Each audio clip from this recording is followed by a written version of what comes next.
দেশের শান্তি শৃঙ্খলা বিনষ্টকারীদের সম্পর্কে দেশবাসীকে সতর্ক করলেন প্রধানমন্ত্রী তারেক রহমান। কক্সবাজারের সমাবেশে যোগ দিয়ে তিনি জানান, 10 বছরে জ্বালানি পরিকল্পনা নিয়ে কাজ করছে তার সরকার। এর আগে 100 বানভাসীকে নতুন ঘরের চাবি তুলে দেন তিনি। সকালে পরিদর্শন করে মাতারবাড়ি গভীর সমুদ্র বন্দর ও বিদ্যুৎ প্রকল্প। সমুদ্র তীরে যেন নেমেছে জনসমুদ্র। কোনো উৎসব নয়, প্রথমবারের মতো বাড়ির উঠানে আসছেন প্রধানমন্ত্রী। সেই খবরে বাহারছড়া সৈকতে মানুষের ঢল। রোববার দুপুরে সমুদ্র সৈকতে আয়োজিত সমাবেশে যোগ দিয়ে বন্যায় ক্ষতিগ্রস্ত পরিবারের হাতে নতুন ঘরের চাবি তুলে দেন প্রধানমন্ত্রী। পাশাপাশি বাঁশখালীতে বেড়িবাঁধ নির্মাণের প্রতিশ্রুতিও দেন। 100 গরিব দুস্থ পরিবারকে আমরা আজকে ঘরের চাবি হাতে উঠিয়ে দিতে পেরেছি।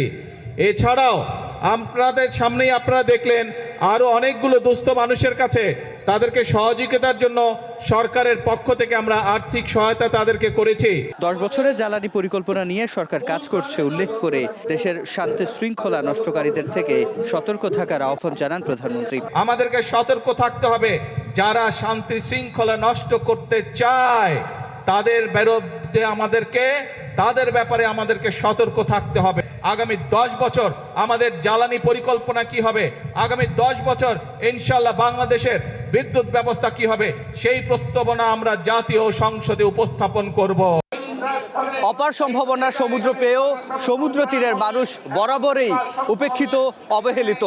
আর সাম্প্রতিক বন্যা বঙ্গোপসাগর তীরের মানুষকে আরও বেশি দুর্ভোগে ফেলেছে। আর এই দুর্ভোগ থেকে পুনর্বাসনে প্রাকৃতিক সম্পদের সঠিক ব্যবহার, আরও বেশি পর্যটন বাড়ানো এবং নীতি সহায়তার মাধ্যমে যে প্রতিশ্রুতি দিয়েছেন প্রধানমন্ত্রী তারেক রহমান, সেটি যেন দ্রুত বাস্তবায়ন হয়, এমনটাই দাবি স্থানীয়দের। এর আগে বন্যায় ক্ষতিগ্রস্ত বাঁশখালীর 100 পরিবারকে ঘর দেয়া হয়। এ সময় নতুন বাড়ির আঙিনায় মেহগনি গাছের চারা রোপণ করেন প্রধানমন্ত্রী। সকালে কক্সবাজারের মাতারবাড়ি গভীর সমুদ্র বন্দর, কয়লাভিত্তিক বিদ্যুৎ প্রকল্প এবং মহেশখালী সমন্বিত উন্নয়ন কর্তৃপক্ষের কার্যক্রম পরিদর্শন করেন সরকার প্রধান। Star news, Banshkhali, Chittagong.